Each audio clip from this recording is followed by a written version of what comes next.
You wake up on June 22nd, 1941, and you believe this war will be over by Christmas.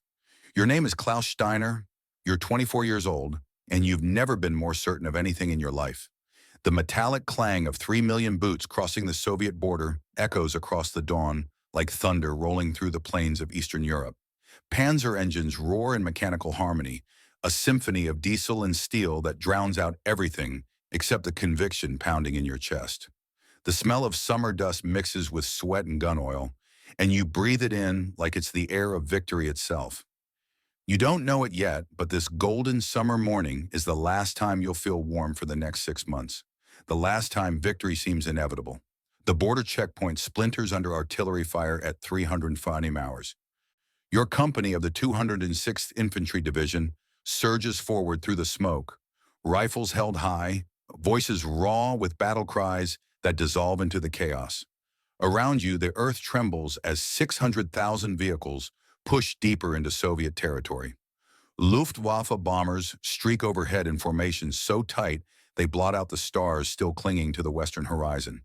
This is power. This is destiny. This is the moment when history bends to Germany's will. Werner marches beside you, his face split by a grin that never seems to fade. He's 28, a farmer's son from your village who joined up the same day you did. His voice cuts through the din. We'll be in Moscow by August, Klaus. 6 weeks, maybe 8 if they put up a fight. You laugh because the confidence is infectious. Because doubt feels like betrayal when the whole world is watching Germany prove its superiority.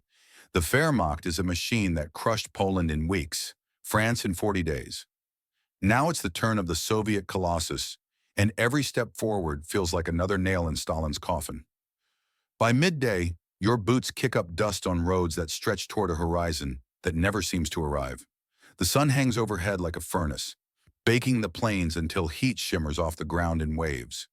Your uniform clings to your skin, dark with sweat, but no one complains. Discomfort is temporary. Victory is eternal. The column moves with mechanical precision. Infantry flanked by armored cars. Supply trucks trailing behind like obedient hounds. Somewhere ahead, Panzer divisions are already carving through Soviet defensive lines. You hear the distant crump of explosions, see smoke rising in black pillars that mark the path of German advance. The first prisoners appear by late afternoon. Soviet soldiers stumble past in ragged formations, hands raised, faces blank with shock. They're younger than you expected, some barely old enough to shave. Their uniforms are ill-fitting, their boots held together with wire and hope. Werner elbows you, his grin widening. Look at them. The Red Army is a joke. You want to believe him, and for now the evidence supports the claim. Every kilometer takes you deeper into enemy territory without serious resistance. The Blitzkrieg is working exactly as planned, but something gnaws at the edge of your triumph. The roads are narrow dirt tracks that turn to powder under the weight of tanks and trucks. Villages appear and vanish. Clusters of wooden huts that look identical, as if the landscape is repeating itself in some cruel loop. The fields stretch endlessly, broken only by forests that seem to swallow the horizon. You march for hours and the scenery barely changes. Distance here doesn't behave like it did in France or Poland. It expands, multiplies, mocks your progress. June 25th brings the first real victory. Your division converges on Minsk, where Soviet forces are surrounded in a pocket that collapses under German pressure like wet paper. You watch from a hillside as panzer columns sweep through the city, crushing pockets of resistance with brutal efficiency. Smoke pours from burning buildings. Artillery pounds defensive positions into rubble. By the time your infantry enters to secure the area, the battle is already won.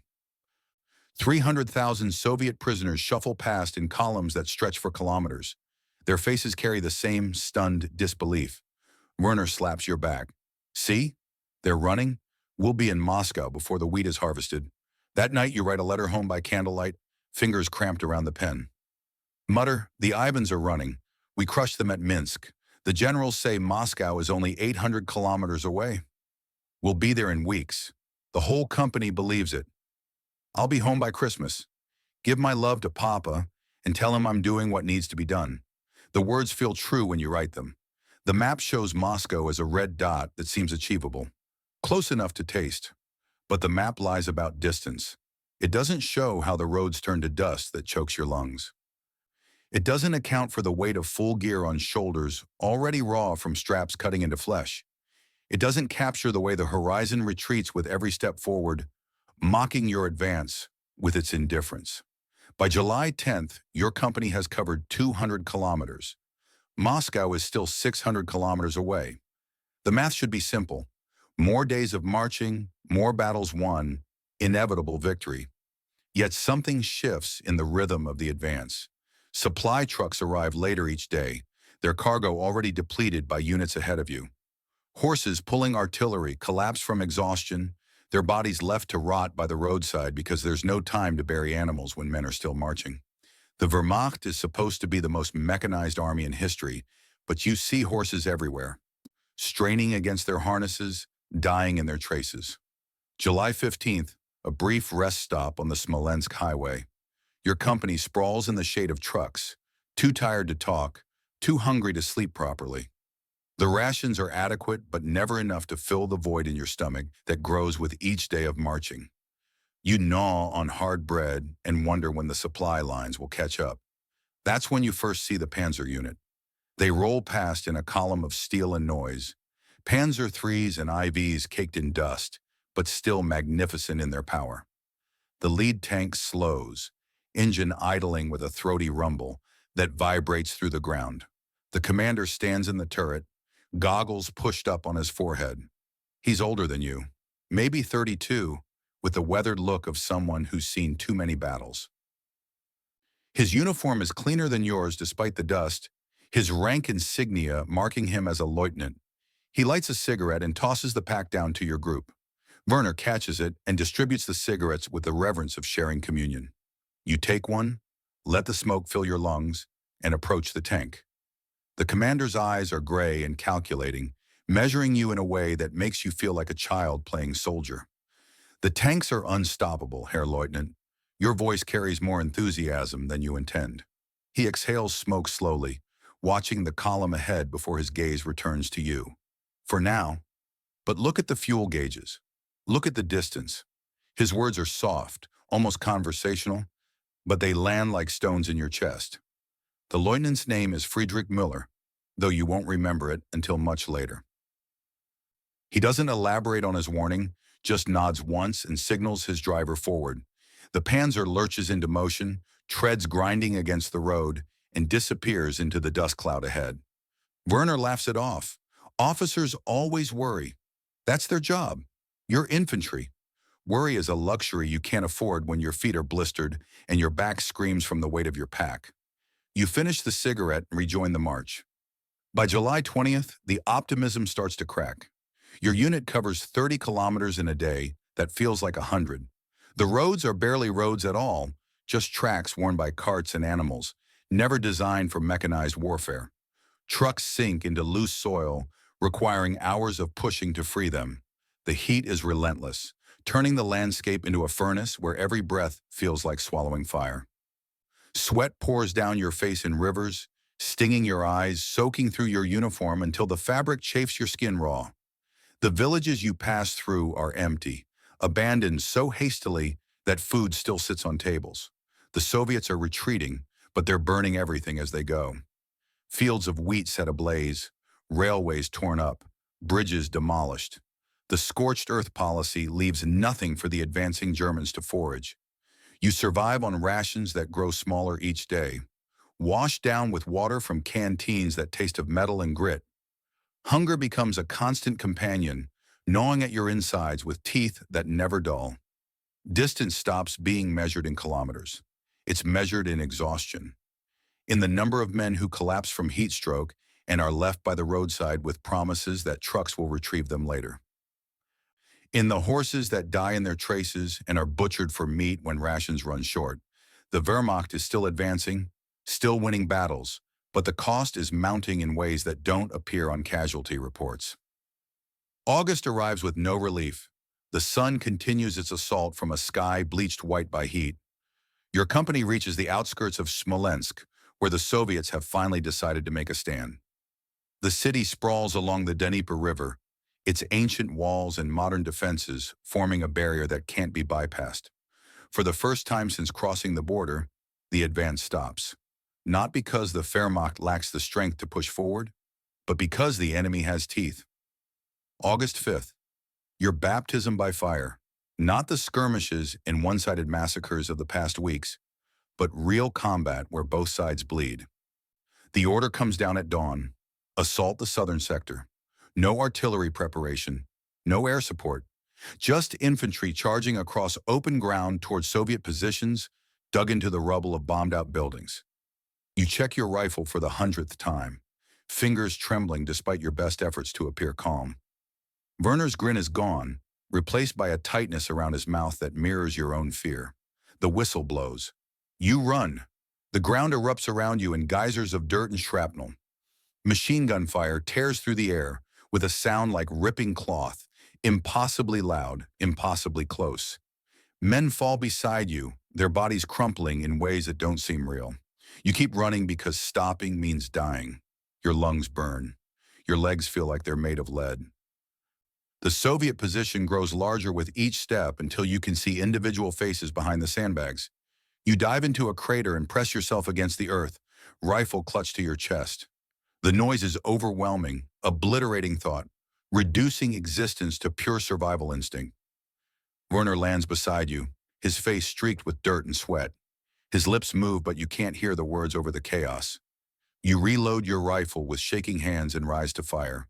The kickback jolts your shoulder. You don't know if you hit anything. You don't care. You fire again and again until the magazine is empty. The assault lasts 3 hours but feels like days. By the time Soviet resistance breaks, you've crossed 200 meters of open ground that's now carpeted with bodies. German and Soviet dead lie tangled together, their blood mixing in pools that steam in the August heat. You step over them carefully, trying not to look at their faces, failing. One Soviet soldier is younger than you, maybe 19, his eyes still open and staring at the sky. His lips move as you approach. He's speaking German, words tumbling out in a fever rush. You will freeze here. All of you. You will freeze. The words make no sense. It's August. The temperature is 30 degrees. Freezing is impossible. He dies before you can ask what he means. You rifle through his pockets out of habit, finding nothing except a photograph of a woman and child. You leave it with him and move on. But the words follow you. You will freeze here. They echo in your mind during the night when you try to sleep on ground still warm from the day's heat. They mean nothing. They have to mean nothing. Smolensk falls on August 10th. The victory is real but hollow. Your company entered the battle with 200 men. 120 remain. Werner survived, but barely. A bullet grazed his shoulder, deep enough to leave a furrow that will scar. He doesn't joke anymore. None of you do. The war isn't glorious. It's terrifying and exhausting and utterly without mercy. You write another letter home, but can't find the words to describe what you've seen. You settle for lies. We won a great victory at Smolensk. The enemy is broken. I am well. The truth would destroy Mutter, so you bury it under platitudes and false optimism. September brings the rains, not gentle showers, but apocalyptic deluges that turn the world into a swamp. The first storm hits on September 10th, transforming the road to Vyazma into a river of mud within hours. Your boots sink to the ankles with every step, each one requiring a conscious effort to pull free. The suction makes obscene sounds, as if the earth itself is trying to swallow you. Progress slows to a crawl. 10 kilometers a day becomes an achievement worthy of celebration. Trucks and tanks fare worse than infantry. Vehicles designed to race across Europe at 50 kilometers per hour now bogged down in mud that reaches their axles. Engines roar uselessly, treads spinning, digging themselves deeper into the morass. Entire columns grind to a halt, blocking the roads for units behind them. You spend a full day helping to push a supply truck out of a ditch. 30 men straining against metal and weight and physics while the rain pounds down in sheets that turn the world gray. When the truck finally lurches free, it advances 20 meters before sinking again. No one has the energy to curse. You simply move to the next vehicle and start over. The mud is everywhere. It clings to your uniform in heavy clumps that add kilograms to your load. It fills your boots, squishing between your toes with every step, rubbing skin raw until walking becomes agony. At night, you try to scrape it off, but there's always more. The rain never stops long enough for anything to dry. Your rifle is perpetually caked in muck that you have to clean obsessively to prevent jamming. The mud invades everything, your food, your water, your thoughts. It becomes the enemy more than the Soviets, more insidious because there's no way to fight it. Horses die by the hundreds. They collapse in their traces, unable to pull another meter, their legs broken by the uneven ground hidden beneath the mud. The smell of rotting horseflesh becomes as common as the rain. Artillery pieces are abandoned when the horses can no longer move them. Supply wagons sink and are stripped for parts before being left as monuments to Germany's stalled advance. The Blitzkrieg, the lightning war that terrified Europe, has drowned in Russian mud. September 25th.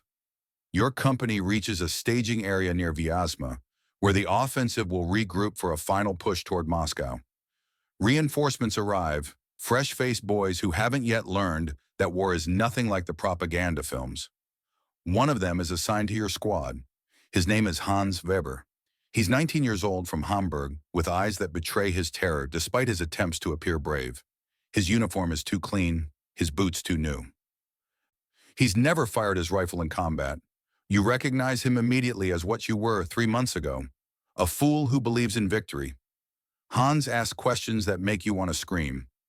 Is it true we'll be in Moscow by October? How many Soviets have you killed? What's the enemy like? Werner answers with grunts that discourage further conversation. You try to be patient because someone needs to keep this boy alive long enough to lose his innocence properly. Maybe, if the mud stops. Your answer is honest and unhelpful. Hans nods like you've shared profound wisdom and goes to clean his rifle for the 5th time that day. That night, the temperature drops for the first time. Not dramatically, just enough to feel the edge of autumn in the air. The mud freezes slightly, hardening into ruts that make walking easier, but colder. You wake at dawn with frost on your blanket, your breath misting in air that smells of coming winter. The summer uniforms that were sweltering in July are now inadequate. You write another letter home. Send wool socks. Send gloves. It's getting cold. The letter will never reach Germany. You'll find it in your pocket months later, undelivered, the ink smudged into illegibility. Hans approaches during breakfast, his face pale with something beyond cold. When does winter come here? His voice is small, uncertain. You shrug because you genuinely don't know. Russian winters are legendary but distant concepts, problems for later. I don't know, but we'll be in Moscow before it matters. The confidence in your voice is manufactured, hollow, but Hans grasps it like a lifeline. He nods and returns to his squad, with shoulders a little straighter. You've just told him the lie that will keep him marching toward his doom. October 2nd, Operation Typhoon begins, the final offensive to capture Moscow. Your division pushes through the Mozhaisk defensive line with renewed vigor born of desperation. This is it. This is the moment that will justify all the suffering and death. Moscow is visible now, its spires glinting on the horizon like promises of warmth and beds and food. 100 kilometers away, maybe less. Close enough that you allow yourself to hope, but the temperature continues to drop. -5 degrees Celsius, then -10. Your summer uniform is a joke now.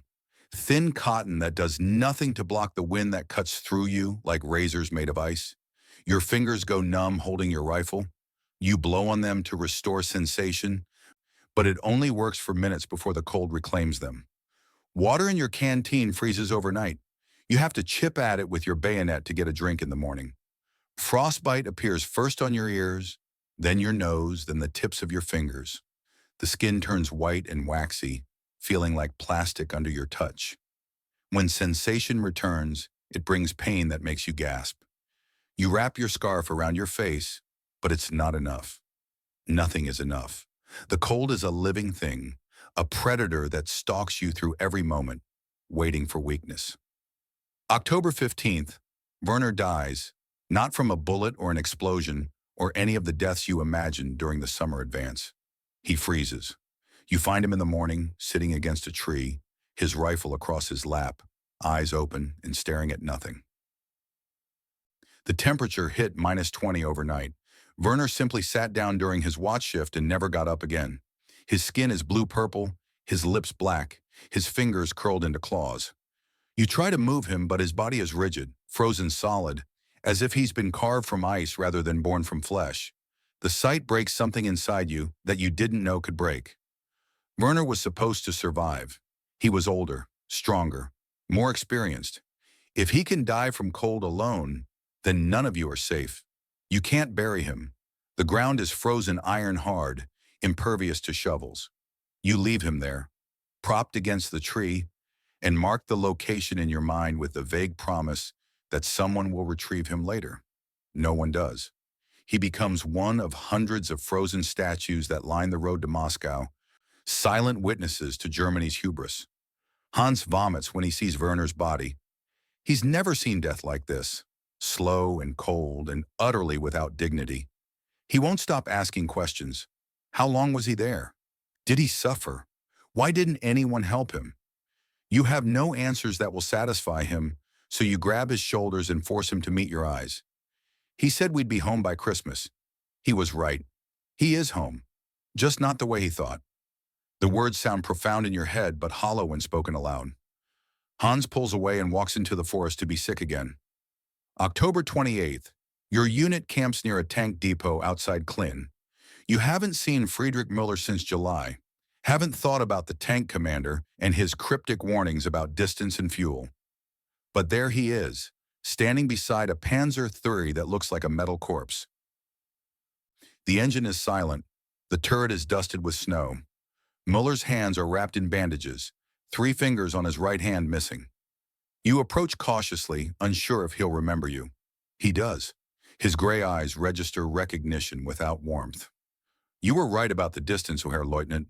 Your voice is rough from disuse, from cold, from watching Werner freeze. Müller doesn't smile, doesn't show any satisfaction in being proven correct.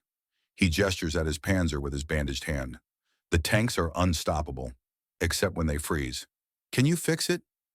You already know the answer, but ask anyway. No. The oil is solid. The fuel won't burn.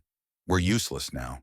He shows you his ruined hand without self-pity, just presenting evidence of a reality that needs no embellishment. 3 fingers, black with gangrene, amputated by a field surgeon with tools more suited to butchery than medicine. The tank depot is a graveyard. Dozens of Panzers sit immobile, their crews reduced to infantry, their metal shells serving only as windbreaks.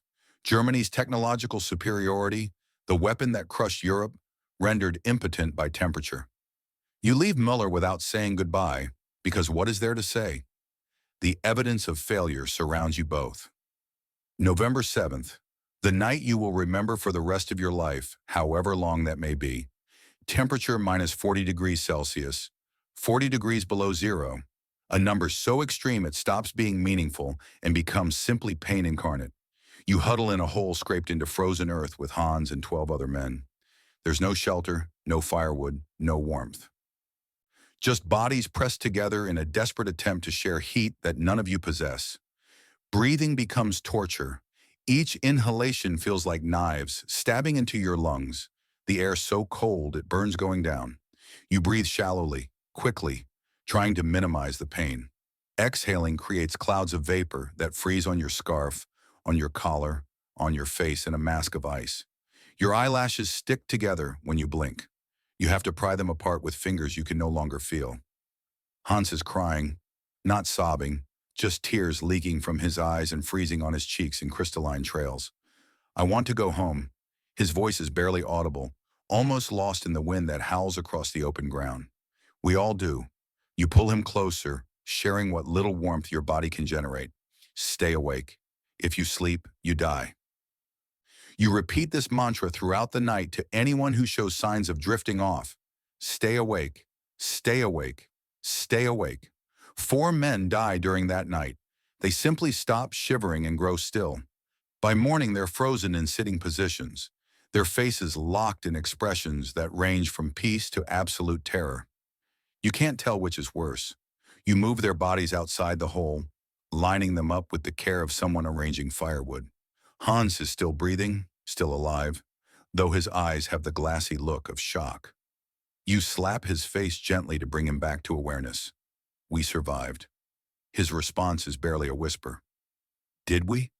The realization crystallizes in your mind with the same cold clarity that killed Werner and 4 others overnight. This is not war. This is nature's execution. You're not fighting the Red Army anymore. You're fighting Russia itself, and Russia is winning. Every day, every hour, every breath is a battle against an enemy that cannot be shot, cannot be bombed, cannot surrender. The cold has no mercy, no fatigue, no supply lines to cut. It simply exists, and existence is enough to kill you. November 15th, the offensive stalls permanently. Your division reaches the defensive lines around Moscow and can advance no further. Not because the Soviets are particularly strong, though they are. Not because German tactics have failed, though they have. You can't advance because men are dying faster than they can march. Frostbite claims more casualties than bullets. Pneumonia spreads through the ranks like plague. Soldiers collapse from exhaustion and freeze where they fall. The Wehrmacht has reached the end of its rope, strung out across vast distances, starving, freezing, bleeding from 1,000 small cuts that add up to mortal wounds. Siberian troops arrive to reinforce Moscow's defense. They're dressed in white winter uniforms with fur-lined coats and felt boots designed for these temperatures. They move through the snow like ghosts, appearing and disappearing with ease that makes your struggling advance look pathetic. They don't freeze. They don't slow down. They belong to this winter in a way you never will. November 30th. You stand at the edge of the defensive line with Hans beside you. In your pack, you carry binoculars liberated from a dead officer. You raise them to your eyes and scan the horizon. There, 30 kilometers away, the Kremlin rises above Moscow's skyline. Its golden domes catch the weak winter sun, gleaming like a taunt. So close, close enough to see, too far to reach. Hans asks the question you've been avoiding. Will we take Moscow? His voice carries no hope, just the need to hear truth spoken aloud. You lower the binoculars and face him. The boy who arrived in September with clean boots and innocent questions is gone, replaced by this hollow-eyed survivor with frost-bitten ears and hands that shake constantly. No, we won't. We're going to die here. The words should be devastating, but they bring only relief. Acknowledgement of reality is less painful than clinging to false hope. The winter has only just begun. Your name is Friedrich Müller. You are 32 years old. You commanded a Panzer III that once raced across France in 40 days. Today it is a tomb of frozen steel, and you cannot start the engine. 6 months ago, you were a god of war. Your tank could crush stone, split trees, outrun infantry. Now you are a foot soldier with frost-bitten hands, dragging a useless rifle through snow that reaches your knees. Your daughter Greta turned 3 last week. You wrote her a birthday letter. It's frozen in your pocket. The paper stiff as bark.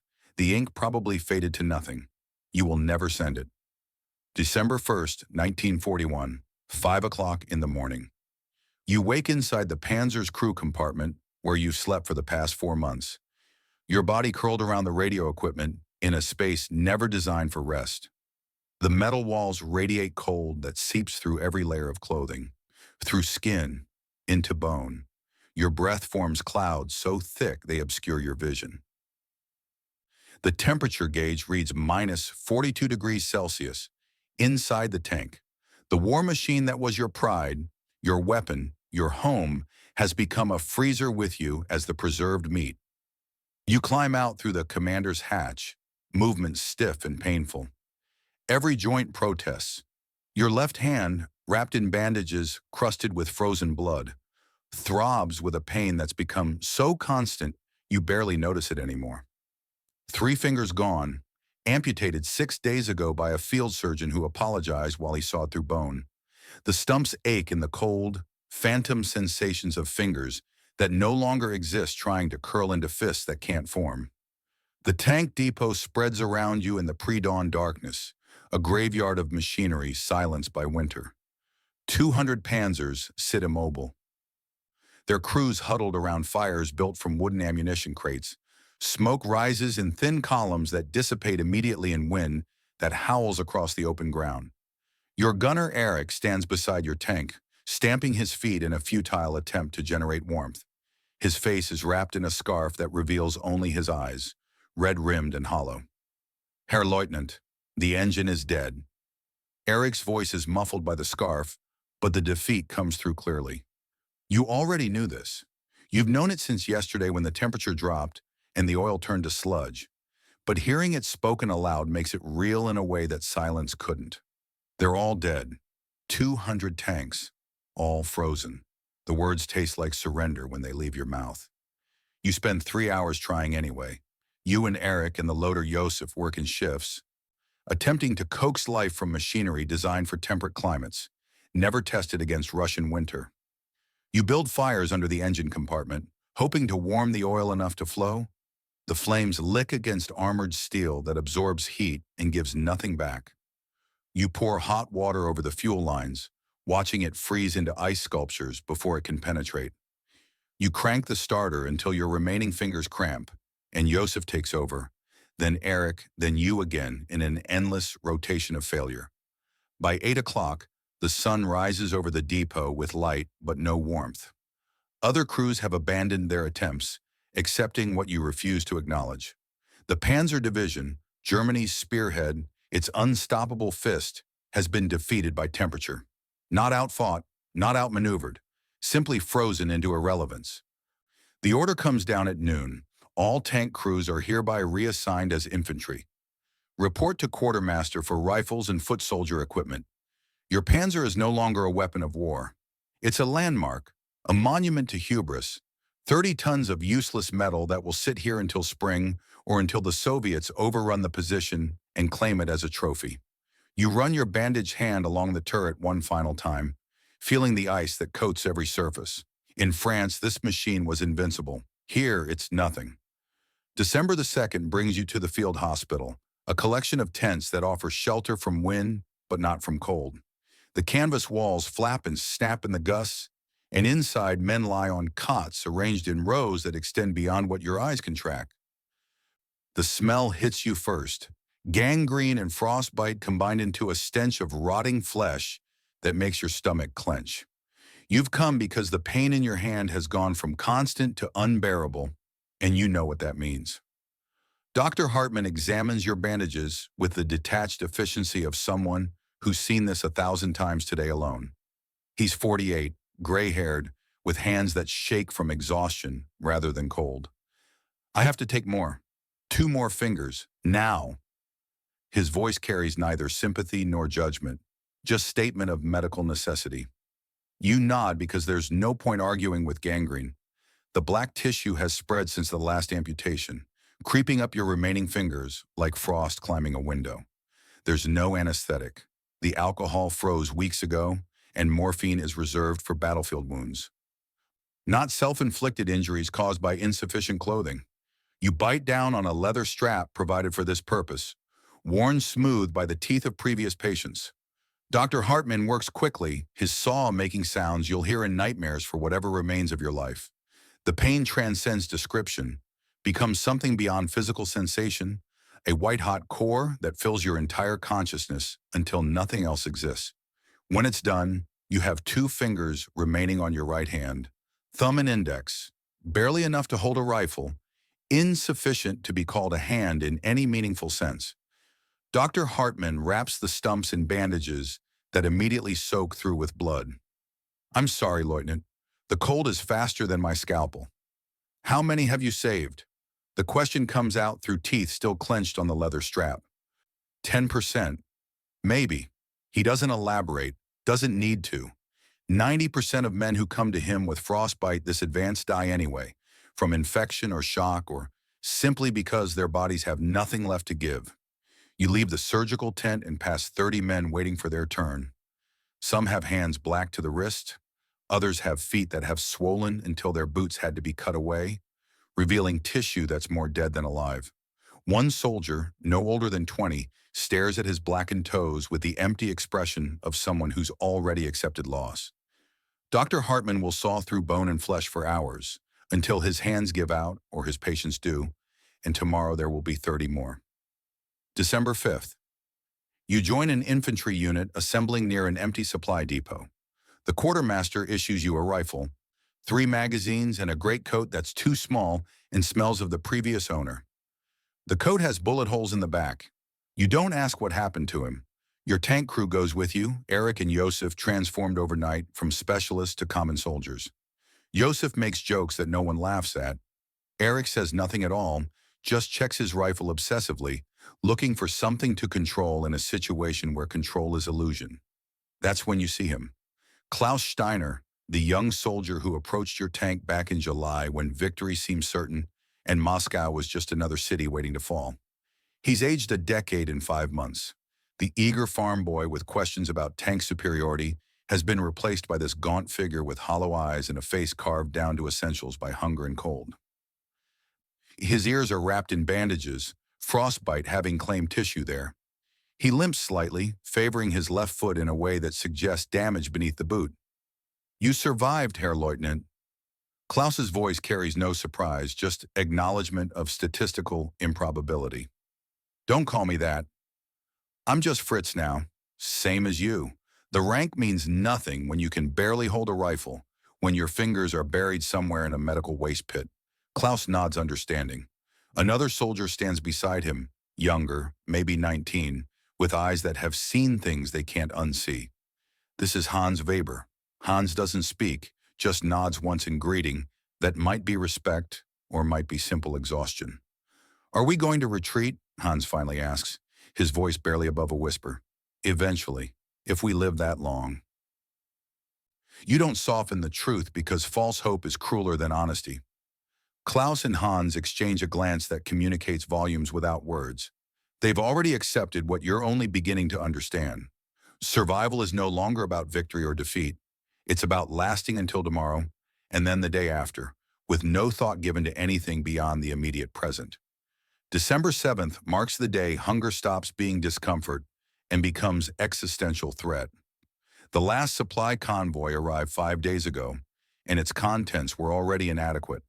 Now there's nothing. The depot where you've assembled is empty, its shelves bare, its warehouses echoing voids that mock your need. The rations that were distributed yesterday are gone, consumed too quickly by bodies burning calories just to maintain core temperature in the savage cold. You find the horse on the side of the road, dead for at least a week. It's frozen solid, its legs splayed at unnatural angles, its eyes glazed with ice. The flesh is spoiled, green tinged where it shows through the hide. But spoiled meat is still meat. You approach with your knife, the one tool your ruined hand can still grip adequately. Klaus appears beside you without speaking, his own knife already drawn. Together you hack at the frozen carcass, chipping away chunks of horse meat that come off in jagged pieces. The meat tastes of rot and death. You force it down anyway, chewing the frozen flesh until your jaw aches, swallowing against your body's instinct to reject it. Klaus vomits after his third bite, retching into the snow until there's nothing left. Hans refuses outright, his face pale with disgust. "Eat. That's an order." Your voice carries the authority of your former rank, meaningless now but still effective through habit. It's rotten. Hans's protest is weak, already defeated. So are we. Eat or die. The choice is binary, simple, cruel. Hans takes the meat and forces it down, gagging but keeping it in his stomach through pure will. That night your stomach cramps with pain that might be food poisoning or might be your body's protest at being fed at all. You curl around the agony in a corner of an abandoned building where 30 men huddle together for warmth that never comes. Someone groans in sleep. Another whispers prayers in a language you don't recognize. Hans sobs quietly, the sound absorbed by the darkness. And you don't tell him to stop because tears are honest in a way that words no longer can be. December 12th brings new horrors. The psychological kind, where reality and delusion blur together until you can't distinguish truth from invention. Otto, a soldier from Klaus's original company, speaks to his wife during breakfast. She isn't there. No one is there except the men gathered around a fire that barely qualifies as flame. But Otto has an entire conversation with her, asking about their children, promising he'll be home soon, laughing at jokes only he can hear. Klaus tries to interrupt, to bring Otto back to reality, but you stop him with your ruined hand on his shoulder. Let him have it. It's better than what we have. Klaus subsides, understanding that delusion might be mercy when reality offers only suffering. Paul, another veteran, sees food that doesn't exist. He points at empty snow and describes elaborate meals: roast pork, fresh bread, steaming vegetables. His hand reaches out to grab phantom sustenance, fingers closing on nothing, and he brings the nothing to his mouth and chews and swallows with every appearance of satisfaction. You watch him do this for 10 minutes before Yosef shakes him back to awareness. Paul's eyes clear, then fill with tears when he realizes the meal was hallucination. He turns away and doesn't speak for the rest of the day. Hans cries for his mother at night. Not dramatic sobbing, just quiet weeping and whispered appeals. Mutti, I want to come home. Mutti, I'm so cold. Mutti, help me. You lie 3 meters away and pretend not to hear, giving him the dignity of private suffering. But the sounds burrow into your mind and nest there, reminding you of Greta, who's the same age in spirit, if not years, who believes her papa is a hero fighting for Germany's glory. The letter in your pocket crinkles when you shift position. Dearest Greta, Papa will be home for Christmas, I promise. The promise is a lie. You knew it when you wrote it. Knowing doesn't make it easier to bear. December 18th, 2 o'clock in the morning. Your unit occupies a cluster of wooden huts in a village whose name no one bothered to learn. The huts offer marginally better shelter than open ground, their walls blocking wind if not cold. You've arranged watches in rotation, 2 men awake while the others attempt sleep. You're on duty with Klaus when the attack comes. They emerge from the darkness like specters, white-clad Soviet ski troops moving silently over snow that betrays German footsteps with crunching announcements. You don't see them until they're 10 meters away, and by then it's too late for anything except reaction. The first burst of PPSH submachine gun fire tears through the walls of the hut where most of your unit sleeps. Men scream, wood splinters. Chaos erupts in the span between one heartbeat and the next. Klaus fires his rifle blindly into the darkness, the muzzle flash revealing Soviet soldiers in winter camouflage for split seconds before darkness reclaims them. You try to aim with hands that don't have enough fingers, your rifle wobbling in a grip that can't stabilize the weapon properly. You pull the trigger and miss. Pull again and maybe hit something. You can't tell. The darkness is absolute, broken only by muzzle flashes that destroy night vision more than illuminate targets. Hans runs from the hut, his rifle forgotten inside, his face locked in animal terror. A Soviet soldier emerges from behind a tree, and Klaus tackles him, bayonet flashing. They go down together in the snow, struggling, and then Klaus rises alone, breathing hard, the bayonet red with blood that freezes black in the starlight. Eric fires from a window until his rifle jams, then throws it aside and fights with his entrenching tool, the small shovel becoming weapon of last resort. The ambush lasts 20 minutes, but feels like hours.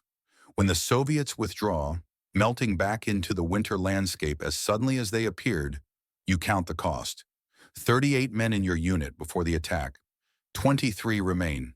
Otto is dead, his conversation with his phantom wife permanently ended. Paul lies in the snow with a stomach wound that's bleeding despite the cold. His hands pressed against his abdomen in futile attempt to hold his intestines inside his body. Paul knows he's dying. Everyone knows it. Leave me. I'm dead anyway. His voice is surprisingly calm, already accepting what comes next. We don't leave wounded. Your protest is automatic. Training overriding reality. You have to. Save yourselves. Paul's right hand fumbles at his belt, pulling out his pistol with fingers that barely function. Please. The word carries weight that makes your chest tighten. Please is acknowledgement that he's asking you to abandon him, to violate every code you were taught, to choose survival over honor. Klaus makes the decision for you. He takes the pistol from Paul's weakening grip, checks that there's a round chambered, and places it back in Paul's hand. Close your eyes. I'll tell them you fought well. Paul nods. Grateful, and you turn away. The shot comes 30 seconds later, sharp and final. You don't look back. December 20th. Orders finally arrive from higher command. The offensive on Moscow is suspended. All units will fall back to defensive positions along the line from Klin to Kalinin. Every man for himself. The oberst who delivers the briefing is haggard, his face gray with exhaustion that goes beyond physical. Moscow will not fall. We retreat. Preserve your strength. His words are euphemism for defeat wrapped in tactical language, but no one is fooled. Germany's blitzkrieg has failed. The invincible Wehrmacht has been broken against the combined force of distance, winter, and an enemy that refuses to collapse on schedule. Klaus asks the question everyone is thinking. What about the wounded? The oberst's expression doesn't change. Only those who can march. The rest stay behind. His meaning is clear even though he doesn't say it directly. We're abandoning men who can't keep pace. Hundreds, maybe thousands of wounded will be left in the snow to freeze or be captured or shoot themselves with whatever ammunition remains. The moral calculus is simple and monstrous. 20 mobile soldiers are worth more than one who needs carrying. Survival of the unit requires sacrifice of individuals. That night, you sit in silence with Klaus and Hans and the 20 survivors of your amalgamated unit. No one speaks because there's nothing to say that isn't already understood. Tomorrow you'll begin the retreat, walking away from Moscow and the Kremlin spires that were visible through binoculars just days ago.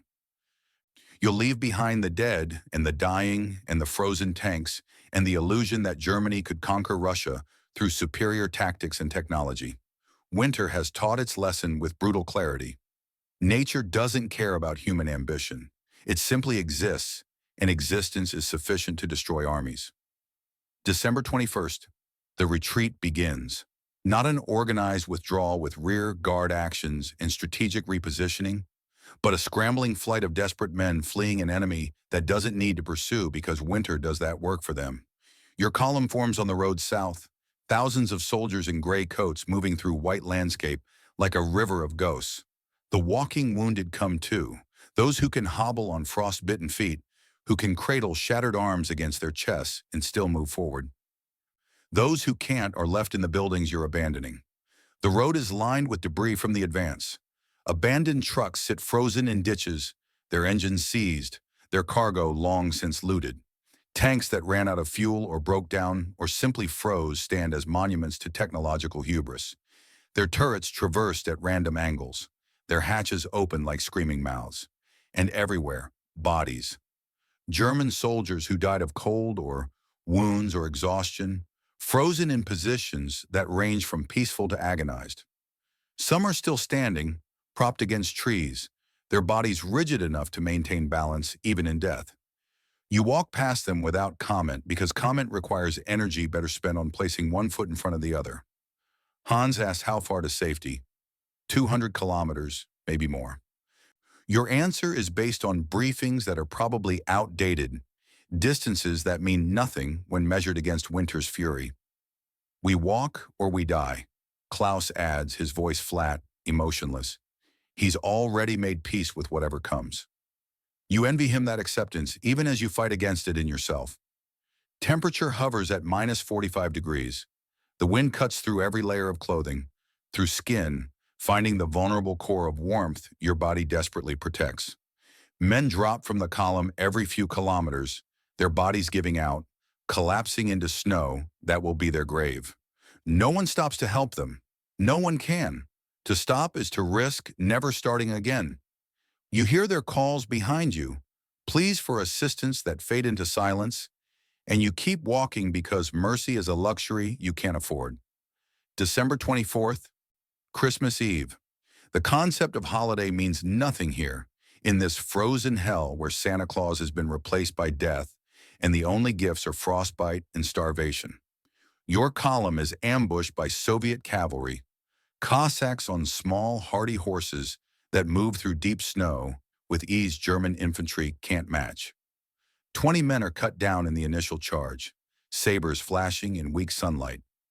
The rest scatter into the forest, abandoning the road, losing cohesion in the chaos of survival instinct. When the attack ends and you reform, you count 12 fewer than before. But there are also 20 wounded, men with saber cuts or bullet wounds or trampled by horses. The Oberst's orders echo in your memory, only those who can march. You identify the worst wounded, those with severed tendons or broken legs or wounds to the torso that bleed despite the cold. They have no chance. They slow the column. They're already dead, just haven't stopped breathing yet. Klaus recognizes one of them, Josef, Werner's brother. You remember Werner, the soldier Klaus marched beside from the very beginning, who froze to death outside Moscow in November. Now his brother lies in red-stained snow, his thigh laid open by a saber stroke, bone visible through the meat of his leg. Klaus, don't leave me, please. Joseph's voice breaks on the plea, hand reaching out, grasping at Klaus's boot. Klaus hesitates. You can see the war in his expression, duty versus compassion, survival versus humanity. You make the decision for him, grabbing Klaus's arm and pulling him away. You can't save him. He's dead already. Your words are harsh because kindness would be crueler. Klaus resists for a moment, then allows himself to be pulled, his face collapsing into something that might be grief or might be relief at having the choice taken from him. Joseph's screams follow you for 100 meters before distance or death silences them. That night, Klaus sits apart from the group, staring into the fire without speaking. Hans tries to approach, but you stop him. Let him be alone with it.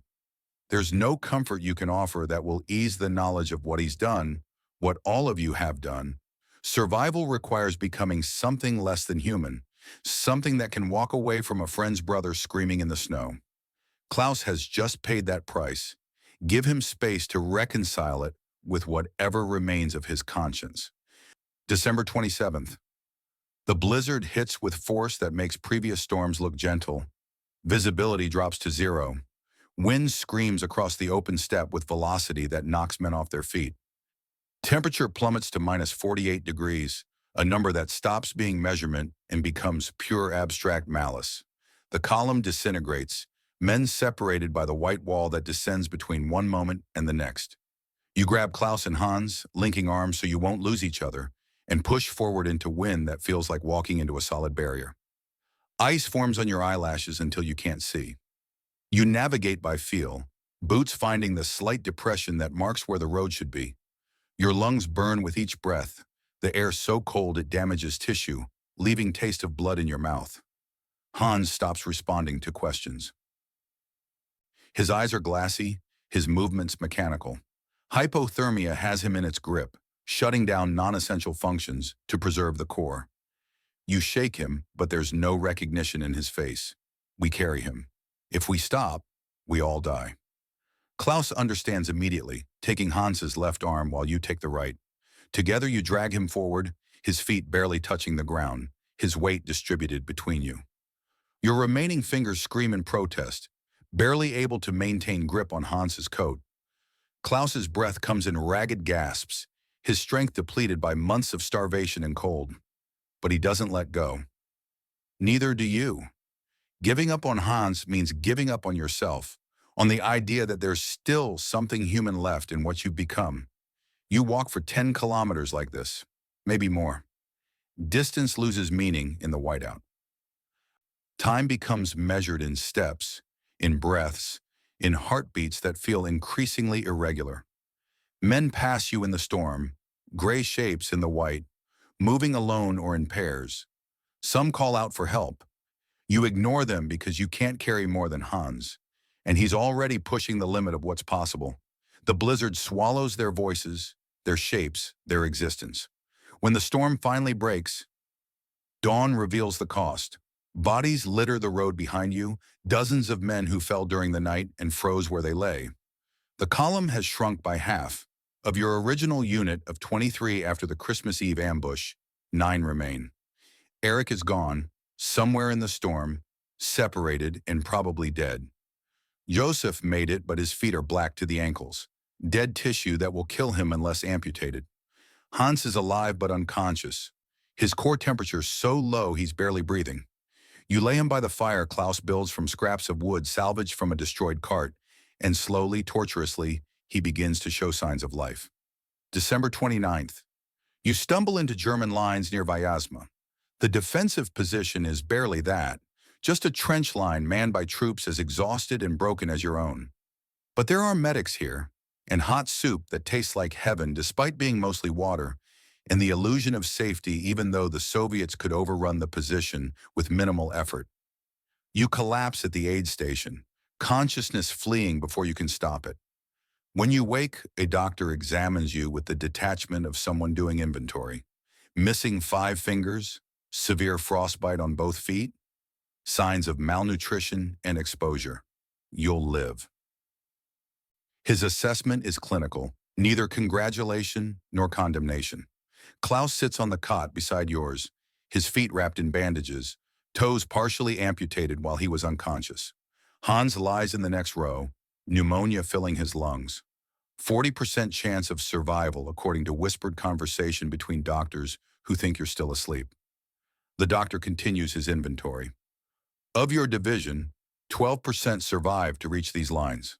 The rest are dead, missing, or captured.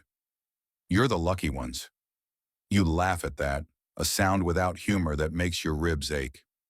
Lucky? Look at us.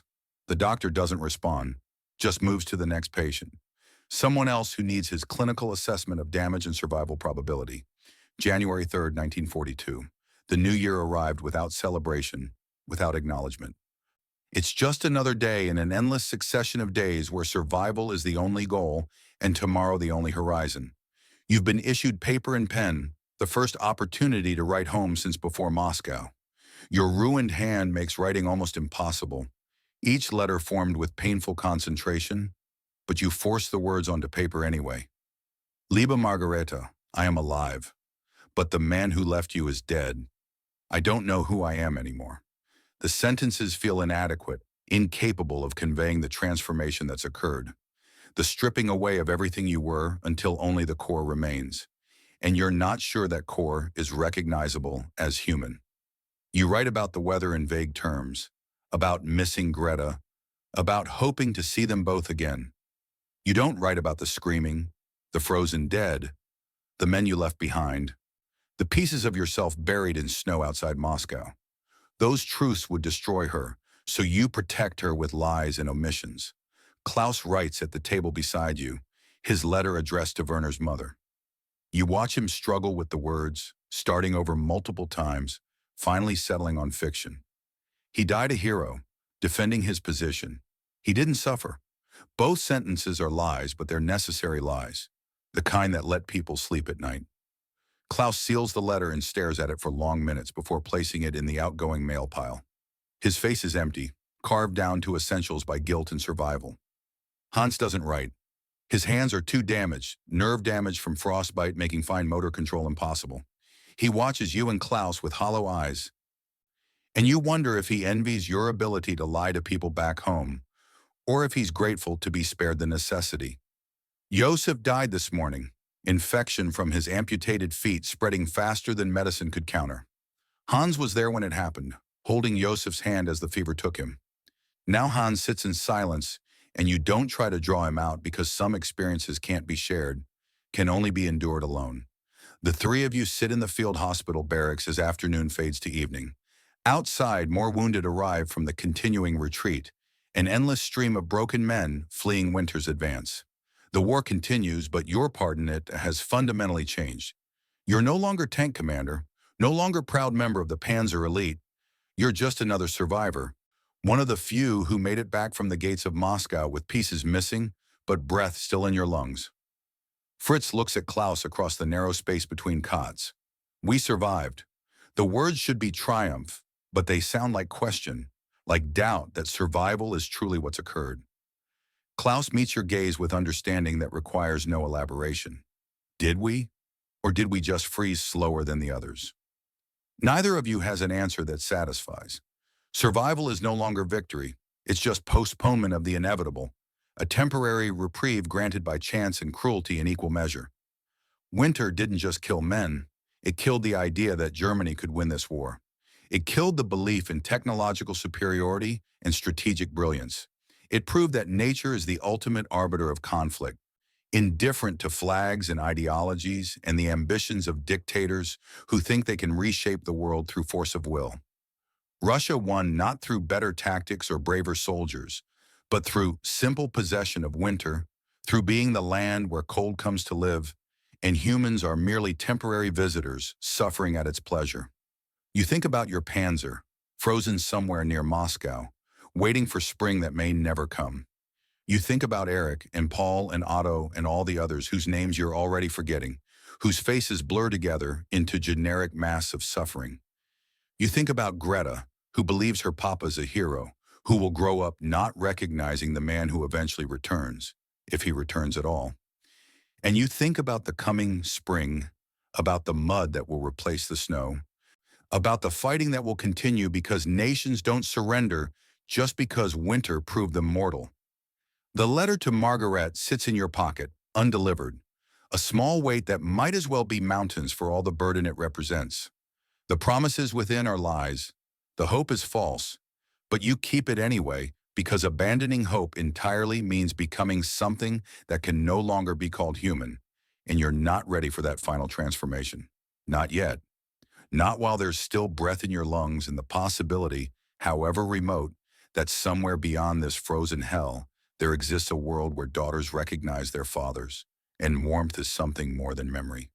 Your name is Hans Weber. 3 months ago, you were a boy.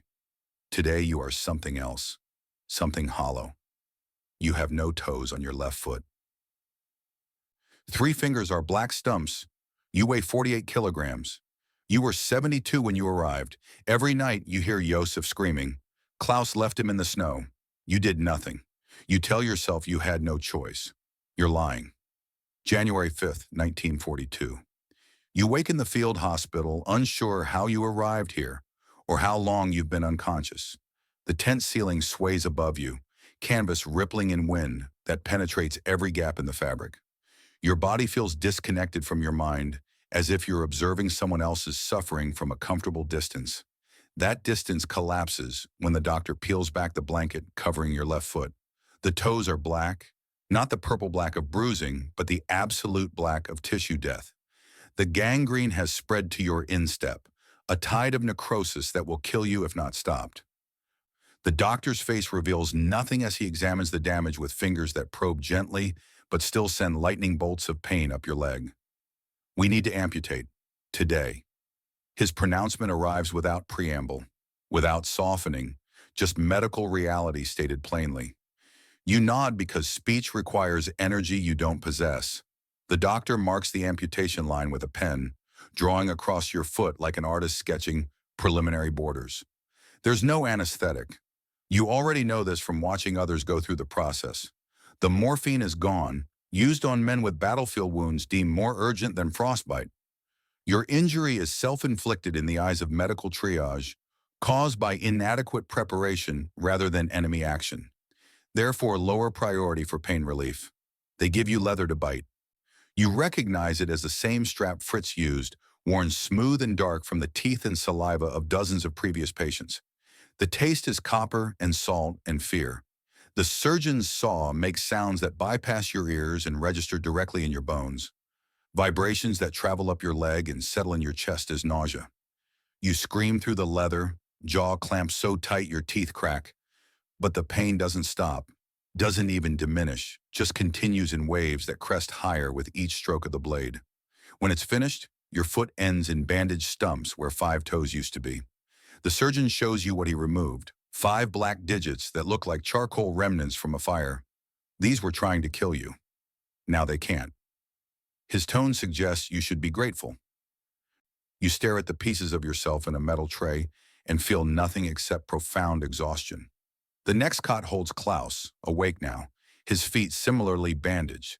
Fritz occupies the cot 3 rows down, his hand reduced to thumb and index finger. The 3 of you have become a unit bound not by shared triumph, but by shared mutilation. You are the survivors, the lucky ones who made it back from Moscow with most of their pieces intact. Lucky feels like the wrong word for what you've become. January 20th. They move you to convalescent barracks where men wait to either recover or die. The distinction between the 2 outcomes is sometimes unclear.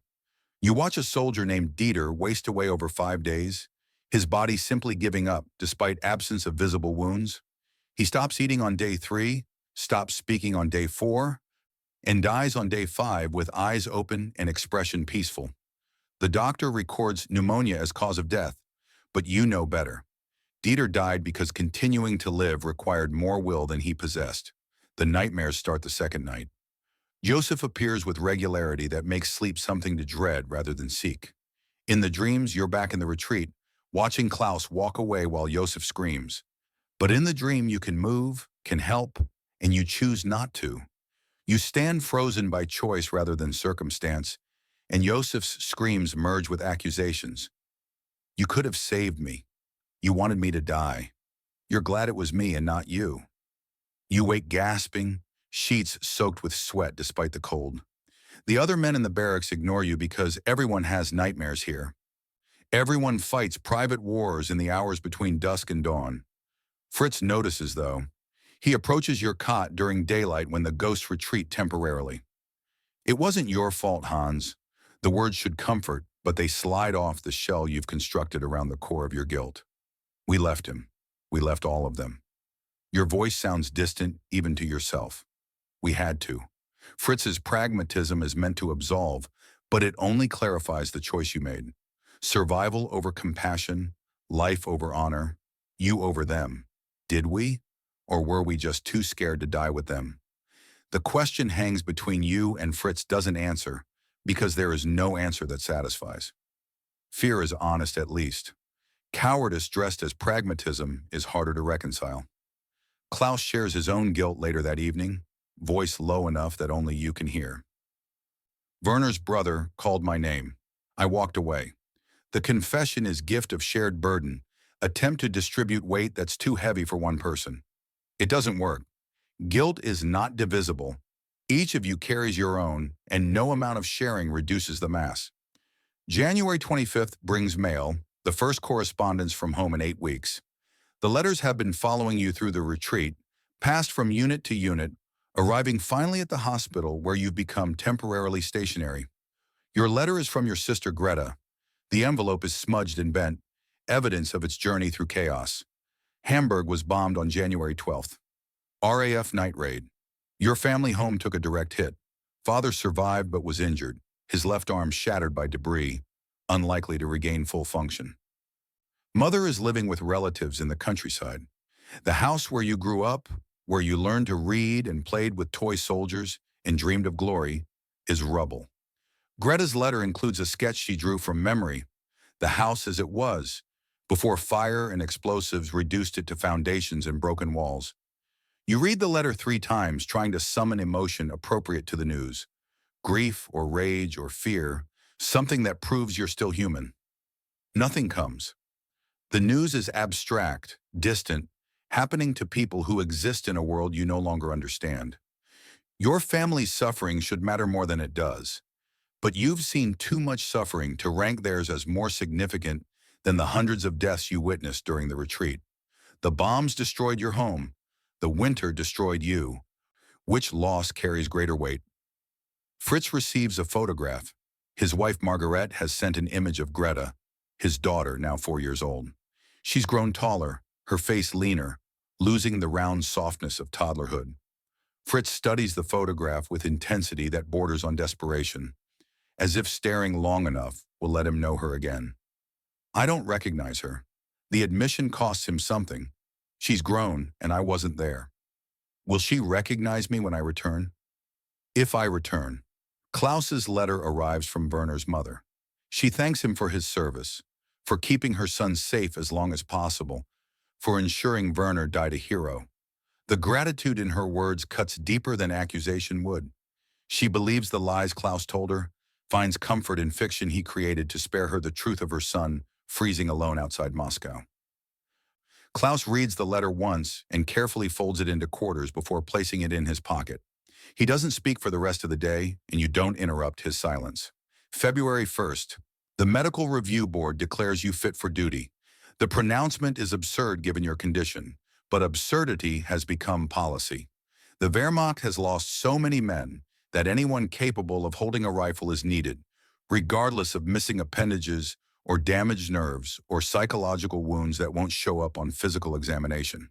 You can walk, albeit with a limp that will never fully resolve. You can grip a rifle with your remaining fingers, though your aim will be forever compromised by the shake in your hands. Therefore you are fit. Therefore you will fight. Fritz and Klaus received the same verdict.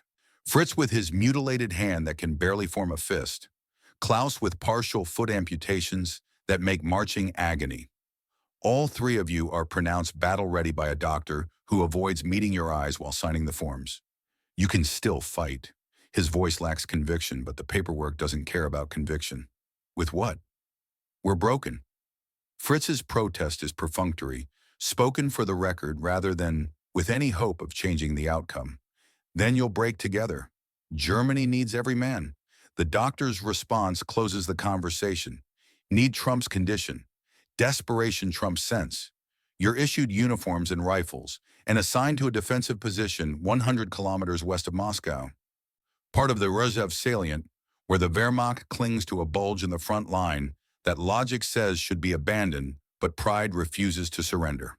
February 5th, arrival at the trenches. The defensive line is barely defensive, just ditches carved into frozen earth with spoils piled as breastworks that will stop small arms but nothing heavier. The position looks temporary, thrown together in haste, but you learn it's been occupied for 6 weeks. Temporary has become permanent through inertia and lack of better alternatives. 60 men hold this section of line, spread across 300 meters, positions too far apart to provide mutual support, but too close together to allow retreat without exposing flanks. New recruits arrive the same day, boys aged 17 and 18, with faces that still carry remnants of childhood softness. They look at you and Fritz and Klaus with expressions that mix respect and horror. You're veterans despite being only 19 yourself, aged into veteran status not by time, but by experience compressed into months that felt like years. The new boys ask questions you remember asking. How long until we rotate back? When does the fighting stop? Will we win? You answer with honesty that Klaus couldn't give you back in September. Spring doesn't matter. The cold broke us. We're already dead. Your words frighten them, but fear is better than false hope. Hope kills slowly by making you believe tomorrow will be better when tomorrow is just another variation of today. Fear at least keeps you alert, keeps you moving, keeps you doing the things necessary to survive one more hour. One recruit named Dieter looks barely 17, despite papers claiming 18. He shadows you constantly, seeking protection or wisdom or simply proximity to someone who survived longer than a week. Is it always like this? His voice cracks on the question. No, sometimes it's worse. Your response isn't cruelty, just accuracy. The fighting comes in waves. Right now, this is the calm. Dieter doesn't ask what the storm looks like. Maybe he already knows.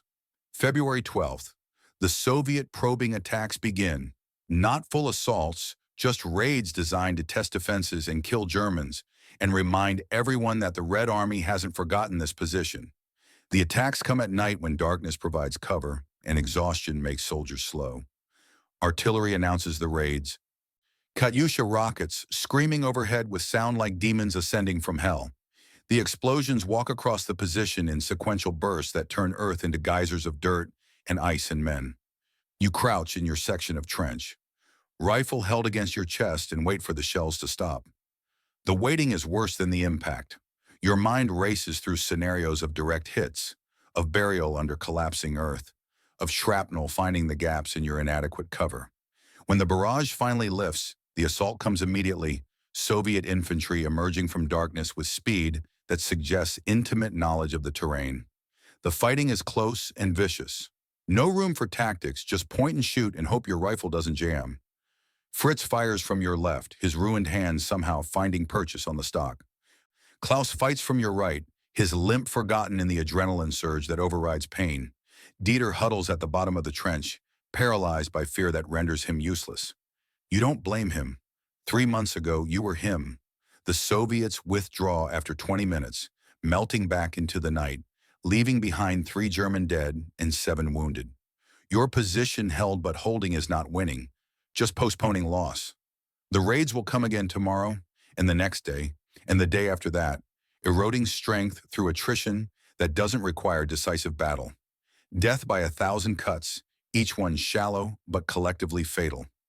The nights become routine of terror.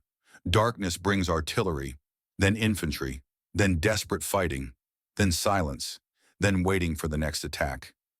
Days are for repairing damage, for burying the dead in shallow graves that barely qualify as burial, for sleeping in shifts that never provide adequate rest. You lose track of dates. February 15th could be February 12th repeated. Time stops flowing linearly and becomes circular, the same day experienced over and over with minor variations that don't alter the essential pattern. Soviet loudspeakers broadcast propaganda during the lulls. Germans, surrender. It's warm in our camps. You'll be treated well. The promises are probably lies, but they carry weight born from desire. Warmth sounds like paradise. Surrender sounds like relief.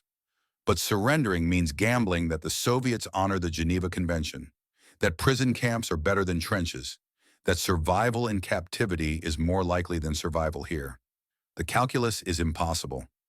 You stay and continue fighting because the devil you know seems preferable to the devil you don't. Dieter dies on February 18th, not from enemy action but from frostbite that infected and turned gangrenous before anyone noticed. His feet rotted inside his boots while he was too scared to complain, too new to understand that small problems become fatal problems if ignored. The infection spreads to his blood and kills him in 36 hours, fever burning through him while he raves about his mother and home and wanting to be warm. You hold his hand at the end because no one should die alone. And when it's over, you add his name to the mental list of people you've watched die. The list is long now, longer than you can accurately remember. February 20th, 4 o'clock in the morning. The barrage is different this time, heavier and more sustained. Not probing attack, but full offensive. 3,000 artillery shells in 30 minutes. The math calculated later by someone with clipboard and detachment, but in the moment it's just endless noise and impact that turns the world into chaos without shape or meaning. The trench collapses in 3 places, burying men under tons of frozen earth that becomes their grave without ceremony. When the shelling stops, the tanks come. T-34s with white winter camouflage, practically invisible against snow until they're close enough that invisibility doesn't matter. Machine guns sweep the trench line with fire that forces you to press against the earth and pray that bullets pass overhead. Soviet infantry follows the tanks, white-clad soldiers who move with confidence of attackers who outnumber and outgun the defenders. Fritz coordinates the defense with voice that cuts through panic and noise. Fall back to secondary positions. Fighting retreat. Keep firing. His commands make sense of chaos, give structure to disaster. You obey because obedience is easier than independent thought when your mind is blank with fear and your hands shake so badly the rifle wobbles in your grip. Klaus fights with methodical efficiency, selecting targets, firing, moving, firing again. His limp slows him, but doesn't stop him. His foot must be agony, but his face shows only concentration. You try to match his composure and fail, your shots wild, accuracy sacrificed to speed born from desperation. Dieter crouches beside you, his rifle forgotten, his face locked in terror that's crossed threshold into catatonia. You grab his collar and drag him backward as you retreat, unable to leave him despite his uselessness. A Soviet soldier appears at the trench lip, his PPSH submachine gun aimed directly at Dieter's frozen form. You don't think, just react, bringing your rifle up and firing in one motion that's more instinct than skill. The Soviet drops and you keep moving, dragging Dieter with you, not stopping to confirm the kill or consider what you've done. There will be time for that later, if later exists. The battle rages for 90 minutes before the Soviets withdraw. Not because they're defeated, but because they've achieved their objective, inflicting maximum casualties and forcing the Germans to expend ammunition and energy that can't be easily replaced. 60 men held this position yesterday. 27 remain alive today. 33 are dead or missing or wounded too severely to continue fighting. Your unit has been destroyed as an effective fighting force, reduced to remnant that can barely hold the shortened line you've been pushed back to. You sit in the blood-stained snow, rifle across your lap, and realize something has changed inside you. The fear is still there, but it's been joined by something else. Not courage exactly, not bravery in any traditional sense, just acceptance. You're going to die here, probably soon, and that knowledge has lost its power to terrify. Death is inevitable. Fighting is pointless. But you'll fight anyway because the alternative is lying down and waiting. And that passivity feels worse than futile resistance. If you're going to die, you'll die on your feet, rifle in hand, taking enemies with you. It's not much, but it's something. Dieter finds you after the battle, his face still pale but his eyes clearer. Hans, you saved my life. The gratitude in his voice should feel rewarding, but it doesn't. Don't thank me. I just delayed your death.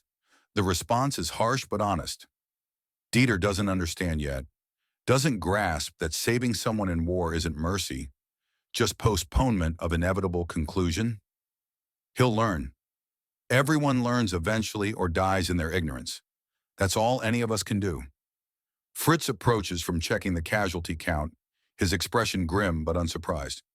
27 survivors from 60 original defenders. The math is unsustainable. Another attack like this and the position falls. But orders say hold, so you'll hold until there's no one left to hold or until orders change. Probably the former. February 25th brings the first sign of spring. Temperature rises to minus 10 degrees Celsius, practically tropical compared to the depths of January. Snow begins to soften slightly, losing the knife-edge hardness that characterized deep winter. A crow lands on the trench parapet, the first bird you've seen since October, its black feathers stark against white background. The crow caws once, harsh and ugly, but the sound carries hope because it means life still exists in this frozen wasteland, means winter might eventually release its grip. Men begin to believe they might survive. Not believe strongly, not with confidence that survives scrutiny, just entertain the possibility that spring will arrive before the Soviets break through or starvation finishes what bullets started. Spring means mud, which favors defenders over attackers. Spring means potential for resupply, for reinforcements, for reversal of fortune that's run against Germany since December. Hope is dangerous but also necessary. You can't fight without believing the fight matters, even when evidence suggests it doesn't. Klaus voices the doubt everyone shares. Spring is coming. His tone carries neither joy nor relief, just observation of seasonal change. Fritz responds immediately, pragmatism tempering Klaus's nascent hope. Spring means mud, then summer, then another winter. The implication is clear. This war won't end with the thaw, will continue through seasons that pile on top of each other until everyone is dead, or the nations involved exhaust their ability to continue fighting. How many winters can we survive? Your question is rhetorical, but Fritz answers anyway. We'll find out. March 1st, mail arrives. The first delivery in 3 weeks. The letters are battered and smudged, showing evidence of their journey through destroyed supply lines and overworked postal service. Fritz receives a photograph of Greta, now 4 years old and barely recognizable as the toddler he left behind. He studies her face with intensity that hurts to witness, memorizing features he's missed developing, trying to reconcile the child in the photograph with his memory of the baby he carried on his shoulders. If I survive, will she recognize me? The question isn't directed at anyone in particular, but you answer anyway. She'll know you're her father. That has to be enough. Klaus receives an envelope from Werner's mother, her second letter in as many months. This one thanks him again for his service. Mentions that she's placed Werner's photograph on the mantle where he can watch over the family, describes how much she misses her son, but finds comfort in knowing he died honorably. Klaus reads the letter twice before carefully folding it and placing it with the first. The lies he told have become truth through repetition. Werner died a hero. He didn't suffer. Klaus has created a version of history that's more bearable than the reality of Werner freezing against a tree because no one could save him. The fiction serves a purpose even as it deepens Klaus's guilt. Your letter never arrives. Hamburg was bombed again last week. Mail service from the city suspended indefinitely. Your family is displaced, scattered to relatives in countryside where addresses change faster than postal systems can track. You've become unmoored from home, cut off from the civilian world that seems increasingly like a dream you once had, but can't quite remember. The trench is your home now. These men are your family. This war is your entire existence stretching forward into future that might last days or weeks or months, but certainly not years because no one survives that long. The men sit in the trench that evening, sharing cigarettes scrounged from the dead. Fritz smokes despite his ruined hand, making the action awkward. Klaus smokes despite claiming he never enjoyed tobacco. You smoke because it's something to do, activity that fills minutes that would otherwise be spent contemplating mortality.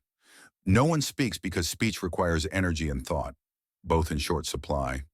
The silence is comfortable rather than oppressive. Shared understanding that doesn't need articulation.